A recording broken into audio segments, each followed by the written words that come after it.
సినీ నటి యాంకర్ అనసూయ మరోసారి హిందూ సంప్రదాయాలపైన వ్యాఖ్యలు చేశారు. భర్త చనిపోతే బొట్టు, గాజులు, పూలు ఎందుకు తీయాలి అని చెప్పేసి కూడా వ్యాఖ్యలు చేసింది. దీనిపైన హిందూ సంఘాలు అట్లాగే హిందువులు కూడా చాలామంది సోషల్ మీడియాలో ట్రోల్ చేస్తున్నారు. ఇదే విషయంపై మనతో మాట్లాడడానికి బీజేపీ ప్యానలిస్ట్ ప్రభాగౌడ్ ఉన్నారు.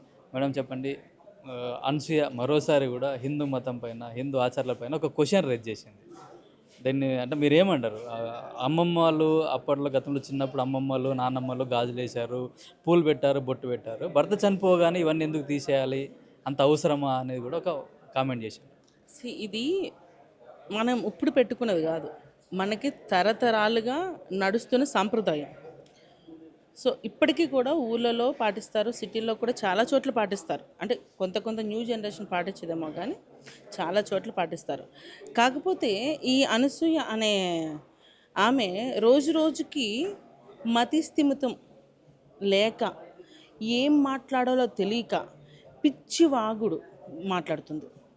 అసలు ఆమెకి ఏమైంది? అసలు ఎవరైనా డాక్టర్ దగ్గరికి తీసుకెళ్ళరాదే? అసలు నిజంగా మీ మీడియా వాళ్ళు ఎవరైనా ఒక్కరైనా ఆమెని డాక్టర్ దగ్గర తీసుకెళ్ళి అసలు ఆమెకి మతి పనిచేస్తుందా, తెలివి ఉందా లేదా, ఏదైనా ట్రీట్మెంట్ అయినా చేయొచ్చు కదా. మేమందరం డబ్బులు సాయం చేస్తాం ఆ ట్రీట్మెంట్కి, ఆమెకు అంత కష్టంగా అనిపిస్తే.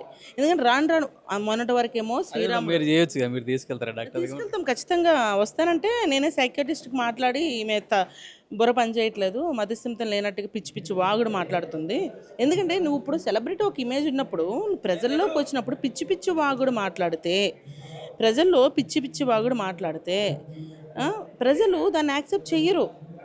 అంటే దాని అర్థం ఏంటంటే రాను రాను ఈమె దిగజారిపోతుంది, మనిషిగా దిగజారిపోతుంది, కంప్లీట్గా దిగజారిపోతుంది. ఈమె ఏమనుకుంటుందంటే, ఈమె ఏం చేస్తుంది, ఎక్కడికైనా బయటకు వెళ్ళింది అనుకో, చిన్న చిన్న గుడ్డలు వేసుకొని భర్త పక్కన నుంచి ఫోటోలు తీసుకుంటుంది. అది ఏం చేస్తుంది, కాన్ఫిడెన్షియల్గా ఉంచుతుందా, పబ్లిక్గా పోస్ట్ చేస్తుంది. అంటే అందరూ ఈమెనే ఆదర్శంగా తీసుకోవాలని ఆమె ఆలోచన.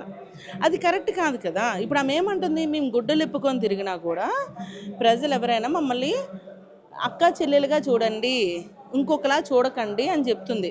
అంటే ఇప్పుడు తాలిబొట్టు, ఇప్పుడు ఏదైతే మనం అనుకుంటున్నాడు గాజులు, కొన్ని కానీ తీయకపోతే భర్త చనిపోయాడు అని ఎట్లా తెలుస్తుంది? తెలియలేదనుకోండి, కొంతమంది పోకిరి వెధవులు ఉంటారు మనకి సమాజంలో, చాలామంది పోకిరి వెధవులు ఉంటారు. ఆ తల్లికి పిల్లలు ఉంటారు. ఆ పోకిరి వెధవులకి ఏంటంటే ఈజీగా గిల్లే అవకాశం మనమే ఇచ్చిన వాళ్ళం అవుతాం. అంటే భర్త చనిపోయినా కూడా ఈమె హ్యాపీగా ఉంది, బిడ్డలతో హ్యాపీగా ఉంది, ఏ బాధ లేదు అని సమాజం నుంచి మనం ఒక మాట అనిపించుకునే పరిస్థితి వస్తుంది. అవునా కదా? అంటే ఈమె ఏముంటుందంటే, ఎలా ఉన్నా పర్వాలేదు, చనిపోయినా పర్వాలేదు, యాజ్ టీజ్గా మంచిగా ఆమెలాగే తయారవ్వండి అంటుంది. ఎందుకంటే ఆమె ఏనాడైనా బొట్టు పెట్టుకోవడం నువ్వు చూసావా? నేనైతే చూడలేదు. ఏనాడు ఆమె గొడ్డలిప్పుకొని ఉండడం చూసాను తప్ప కానీ, అనసూయ గొడ్డలిప్పుకొని ఉండడం చూసాను తప్ప కానీ, నిండుగా బొట్టు పెట్టుకొని ఎప్పుడో వ్రతం ఏదో చేస్తున్నప్పుడు చూసినట్టు నాకు గుర్తు, అంతకుమించి ఇంకొక గుర్తు లేదు. ఖచ్చితంగా నేను ఇచ్చే అడ్వైజ్ ఏంటంటే, అనసూయకి రోజు రోజుకి మతిస్థిమితం పోతుంది. ఏం మాట్లాడుతుందో ఏం మాట్లాడకూడదో అర్థం కాని పరిస్థితి ఉంది. ఇక్కడ మనకి ఎర్రగడ్డ ఉంది కదా, హాస్పిటల్ ఉంది కదా, ఎర్రగడ్డ హాస్పిటల్లో కొంతసేపు మెంటల్ ట్రీట్మెంట్ అనేది చేస్తారు, ఈజీగా మంచిగానే చేస్తారు. మనకి కావాలంటే మనం ప్రైవేట్ హాస్పిటల్ కూడా తీసుకెళ్ళి ఆమెకు ఒకసారి ట్రీట్మెంట్ అనేది చేపించామనుకోండి, అట్లీస్ట్ మనిషిగా మారి ప్రజల ముందు ఏం మాట్లాడాలో ఏం మాట్లాడకూడదో అనేది తెలుసుకుంటుంది. ఎందుకంటే ఆమె మనసులో ఉన్న మాటలన్నీ కూడా కాన్ఫిడెన్షియల్గా ఉంచుకోవాలి తప్ప కానీ బహిర్గతంగా ప్రజల ముందు మీరు ఎందుకు తీయాలి, ఏంది రోజుకొక డ్రామా ఆడుతుంది, ట్రెండింగ్ అవుదాం అనుకుంటుందా? సిగ్గులేదా? నీ చుట్టూ ఉన్న నీ కొలీగ్స్, నీ యాక్టర్స్, హేమ ఇలాంటి వాళ్ళే నీకు తిడుతున్నారు. అనసూయ నోరు దగ్గర పెట్టుకొని మాట్లాడు, ఒళ్ళు దగ్గర పెట్టుకొని ముండు అని చెప్తున్నారు. మనం ఊరుకునే ఎదుటోళ్ళతో ఎందుకు తిట్టించుకోవాలి? ఒకసారి కాకపోతే ఒకసారి మారాలి కదా. అంటే దాని అర్థం తల పొగరు ఎక్కువైపోయింది. ఆల్రెడీ ఇలాంటి దాన్ని షాపింగ్ మాల్స్ రానివ్వకుండా ప్రజలు చేశారు. ఇప్పుడు ఇంకోటి ఏం చేయాలి తెలుసు ప్రజలు, ఇలాంటి అనసూయ అనే వ్యక్తి సినిమాల్లో యాక్ట్ చేస్తే, ఆ సినిమాలను కూడా చూడకుండా చేస్తే, అప్పుడు దీనికి నోరు అనేది అదుపులో ఉండి కాస్త జాగ్రత్తగా ఉంటుందని మా అభిప్రాయం. అంటే ఇప్పుడు సినిమాలు లేకపోయేసరికి ఇట్లా సోషల్ మీడియాలో ట్రోల్ కావాలి, పబ్లిక్లో ఉండాలని చెప్పేసి ఇట్లాంటి కామెంట్ చేస్తుంది అనుకోవచ్చా?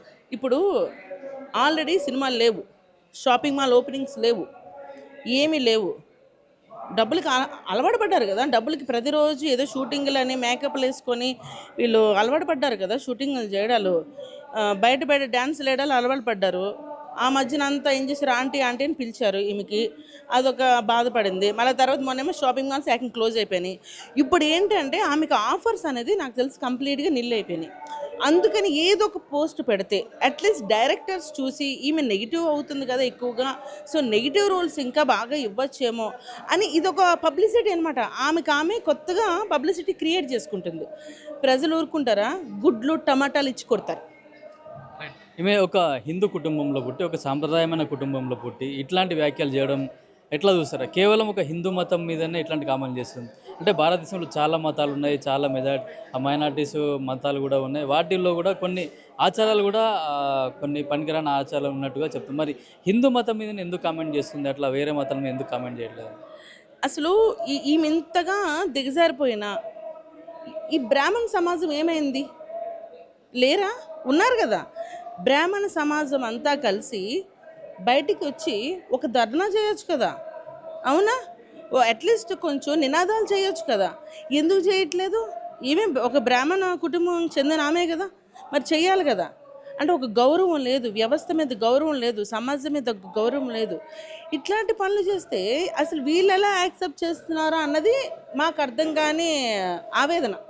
ఓకే, మీరు ఎన్నిసార్లు హెచ్చరించినా కూడా పదే పదే ఇట్లాంటి కామెంట్ చేస్తుంది. ఇప్పుడు మీరు చివరిసారిగా అనుకోవచ్చా మళ్ళీ కామెంట్ చేస్తే మీ వైపు నుంచి ఎట్లాంటి స్పందన వస్తుంది ఏంటనేది ఏమి హెచ్చరిస్తారు మీరు? ఇలాంటిది దీన్ని ఏమైనా పోల్చారు తెలుసా?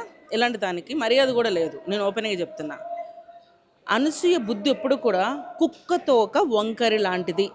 ఆ తోకకు మనం తాడు కడతాం రాయి వేసి, అది కింద ఆ నిమిషమే మళ్ళీ వెంటనే వంకరగా అయిపోద్ది. అలాంటిది అనసూయ కూడా ఒక కుక్క బుద్ధి లాంటిది. ఇలాంటి దాన్ని సమాజం నుంచి దూరంగా పంపించేయడమో, లేకపోతే మెంటల్ హాస్పిటల్లో జాయిన్ చేసి ట్రీట్మెంట్ చేయించడమో, దయచేసి ఈ సినిమా యూనిట్ అంతా ఉన్నారు కదా, చాలా పెద్ద పెద్ద వాళ్ళు ఉన్నారు, మీ సినిమా యూనిట్ అందరూ కలిసి దీనికి ఏమైందో కొంచెం కనుక్కొని బాగు చేసే ప్రయత్నం చేయండి.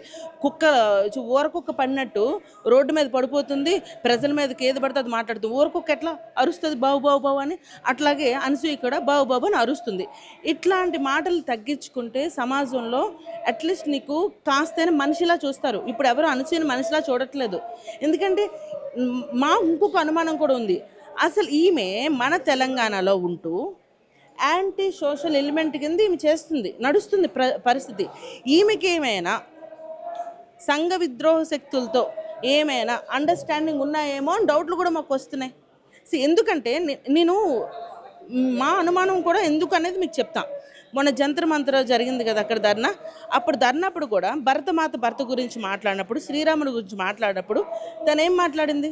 వాళ్ళకి సపోర్ట్గా మాట్లాడింది, అవునా? అంతేగాని తప్పని చెప్పిందా?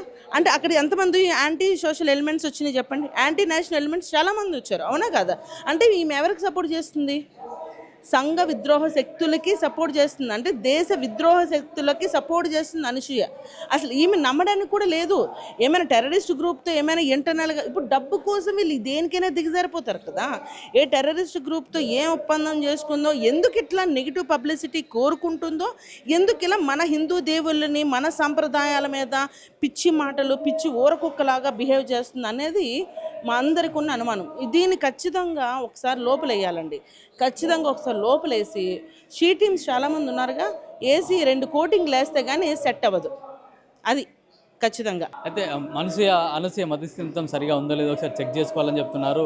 గతంలో కూడా చాలా ఇట్లా హిందూ మతం పైన ఆచారం పైన చాలా కామెంట్లు చేసింది, ఇప్పుడు కూడా అదే కామెంట్లు చేస్తుంది. ఇకపైన చాలా సీరియస్గా ఉంటుందని చెప్పేసి కూడా ప్రభా కూడా హెచ్చరిస్తూ ఉన్నారు. కెమెరామెన్ మోహిత్తో కిరణ్ కుమార్, పల్లవి టీవీ, హైదరాబాద్.